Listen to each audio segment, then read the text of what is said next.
Beau le plat. Est-ce que le Brise va passer l'hiver? Ah, c'est compliqué là, hein. C'est compliqué. J'ai vu le match, j'étais effondré le match d'hier, le Ah, 4-0. ça ne date pas que de celui-là. Hein. Ouais, c'est Match vraiment d'avant contre Strasbourg, pareil, c'était dur. Après, moi, ce que je voulais dire, c'est que effectivement, c'est indéfendable en fait. Les joueurs sont indéfendables, l'équipe est indéfendable, l'équipe a disparu en fait. Il n'y a plus de jeu, il n'y a plus rien.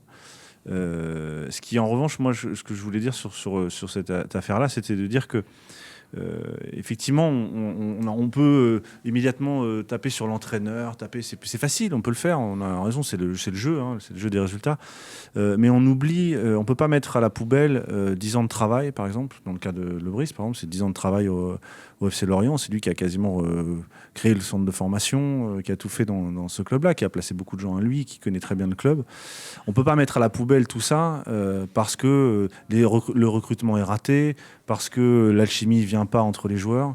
Et donc, je trouve qu'il y a certains commentaires très agressifs contre lui. Je trouve très injuste parce que pour une fois qu'on a un type qui est un peu au-dessus de la moyenne, qui nage un peu au-dessus du niveau de la mer, c'est intéressant d'avoir des mecs comme ça dans notre football, quoi.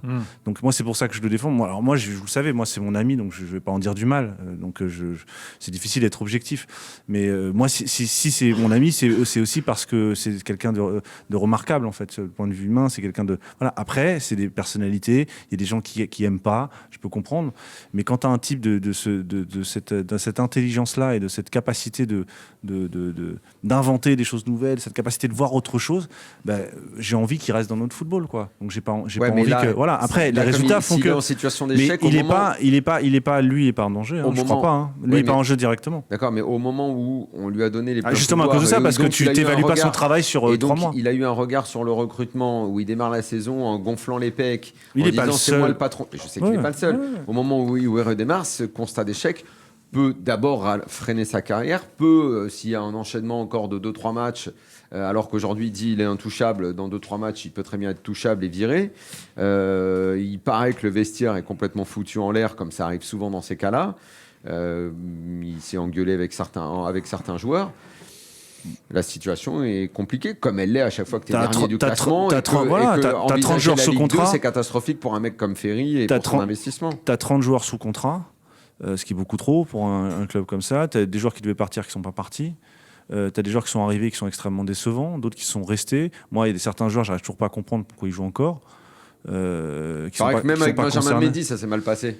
Oui, alors que les dernières semaines étaient très bonnes. Le match de Brest s'est mal passé. Les supporters en colère à Lorient, vous savez ce qu'ils ont fait aujourd'hui? Ils ont déposé 400 kilos de poissons pourris devant le centre d'entraînement. Voilà. 400 kilos, c'est beaucoup. 400 kilos chez les Merlus. Mais c'est à la hauteur. Non, mais pourri a priori. C'est à la hauteur de l'attente. Après, moi, je te dis, c'est un ami, donc je vais pas t'en dire du mal. Je crois que c'est des mecs de valeur et on passe notre temps à nous plaindre de pas avoir d'entraîneur, de pas avoir de mecs qui réfléchissent, de pas avoir des mecs qui font un peu avancer le schmilblick chez nous ou la choucroute. Mais alors dans ces cas-là, il faudrait expliquer pourquoi il est dans cette situation-là. Mais il a expliqué pourquoi il était dans cette situation-là. Simplement, tu sais, c'est un club de football avec des influences. Chacun joue un peu sa carte. T'as des salariés conduits qui vont s'épandre dans la presse. Ça fait partie du jeu. C'est l'opinion publique qui est comme ça. Lui, et t'as certains qui relaient. De Mendy. Pardon ? Il a validé l'idée de prendre Mendy. Oui, il a validé l'idée de Mendy. Ouais. Mais Mendy, c'est pas. En l'occurrence, il fait pas partie. En tout cas, au départ, moi, ce que j'ai lu là, mais je sais pas ce que ça vaut, ce qui s'est passé hier soir sur Mendy. Moi, ce que je sais sur Mendy, c'est qu'il en était très content. Il en avait fait même un de ses leaders.